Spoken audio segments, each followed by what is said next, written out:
very first crisis in air pollution was in 1285, and this occurred because coal had started to replace wood as a fuel in London. This coal had a very strange smell, so people almost immediately feared that it would cause disease. The government responded by banning that coal. It simply said, you can't use the coal. History records that anyone grievously fouling the air should be hanged at this spot where William Wallace met his end. Nobody ever was. Even in the 13th century, there was a growing industrial lobby. Manufacturers of the day ignored restrictions on the burning of coal, and for the next 400 years, the air in London steadily worsened.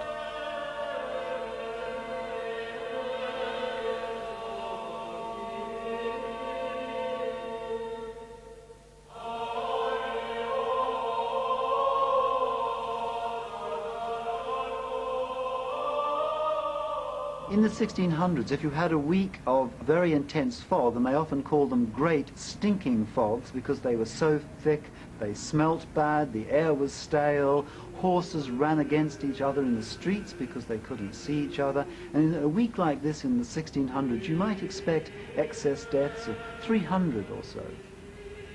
The cause of death was assigned by women called the searchers, who went into houses, inspected the bodies, and made some kind of assignment as cause of death.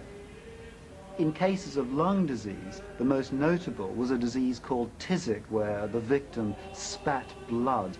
And Tisick might rise from no deaths a week from Tisick to perhaps 50 deaths from Tisick in a single week of intense fog.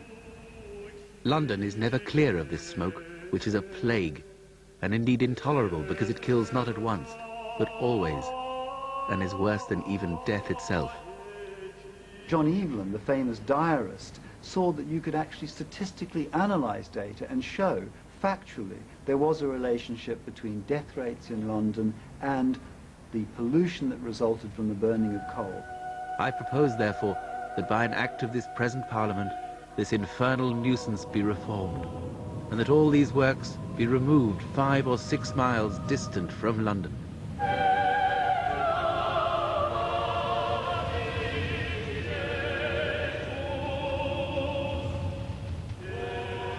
Evelyn's vision of a cleaner London could have been realized in his lifetime, when the old city was burnt down in the Great Fire of 1666.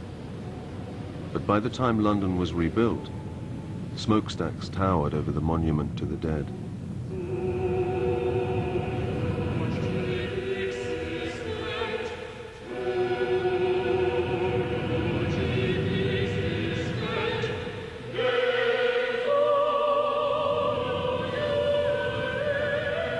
The Industrial Revolution turned London into the most powerful city in the world. Its furnaces fueled an empire. The interests of the few are opposed to the interests of the many. 100 gentlemen connected with these different furnaces wish to make 2 million of their fellow citizens swallow their smoke. In 1873, 700 Londoners died in a single week of fog. In 1880, 2,000 were killed. Such are the results, more fatal than the slaughter in many a great battle, of a want of carefulness in preventing smoke in our domestic fires. By the turn of the century, the city was shrouded for 90 days of every year, and London became intrinsically linked with its bizarre and multicolored fogs. In the year of 1895, a dense yellow fog settled down upon London. From the Monday to the Thursday, I doubt whether it was ever possible from our window in Baker Street to see the loom of the houses opposite. Conan Doyle's descriptions are of droplets that were yellow and oily. T.S. Eliot talks about it like a yellow cat, curling itself around buildings. So we have very, very sort of keen and accurate descriptions of the kind of yellowness in the fog of London at this time. The great painter Claude Monet came to London specially to paint the colours of London fog in the winter. And he thought that the combination of colours, brown, he listed them, brown, orange, yellow, grey, black. It was wonderful, and changing as the sunlight came through them and so on. I mean, he was fascinated with the changing light that these pollution particles caused.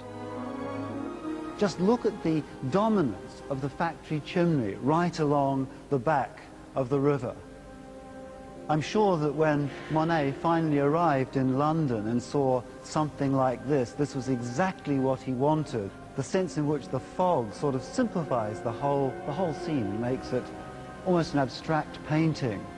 Impressionist painters throughout the late 19th century had their canvases dominated by factory chimneys in the background, and this creates a sort of impression of what kind of society it is.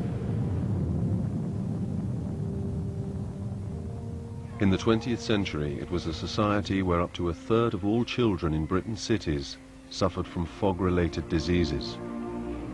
My chimney is adding to the pall which hides the children of London from the ultraviolet radiation of the sun. If they don't get enough sunlight, they will develop rickets. Now these children here are getting artificial ultraviolet radiation in order to protect them from rickets. We used to call it sunlight treatment. You'd sit around in a circle and you'd have these dark glasses or goggles on, and this light would be flashing all the time. It was quite a novelty, really. You thought, when you went to school next day, you made up hair-raising stories about actually what happened to you, but nothing really happened. You just sat there staring at the light. We can't always guarantee him sunshine, but there's plenty we could do about this. Two proverbs occur to me when I look at a modern industrial city. Where the sun enters, the doctor doesn't. And the funeral coach comes twice as often to the shady side of the street. We'll spend thousands on a building, dirty it, and then wash it, till it stands out, as someone said, like a bride at a funeral. Window cleaning is a dirt trade. Soot clings to windows. It sticks to people's faces. Some beauty specialists regard the cosmetics industry as mainly another dirt trade. To a great extent, laundering is another dirt trade. And if the housewife complains, she knows that her own chimneys are partly to blame. Every year, approximately 75,000 tons of soot falls on London. Now I have here the amount of smoke in the air breathed by an average Londoner in a year.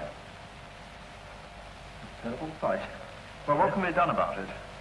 Well, most of this comes from the domestic fire, and it is those of us who like to sit around the smoky fire that are responsible for this very great difference.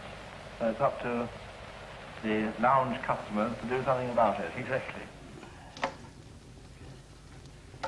I love the old open fire. If you're a bit lonely, you're sitting by yourself, it's like having a companion. Just like you'll talk sometimes to your cat, you can sit and talk to the fire. You're talking to something that is actually living. That is why I love a fire. Here is the main source of atmospheric pollution, producing more smoke per ton than any other appliance in use. Worse than industry. Londoners' love of an open fire was officially blamed for most of the city's pollution. But there was another culprit. Government maps show how the worst pollution clouds radiated in fallout zones around the city's power plants during the 1952 disaster. 25 years earlier, the government encouraged the building of these power plants in the centre of London. Not far from the Thames embankment, a giant skeleton of steel is going up. 3 huge stations were built at Southwark, Battersea and Kingston. The last of their smokestacks was fired up just 4 years before the 1952 fog.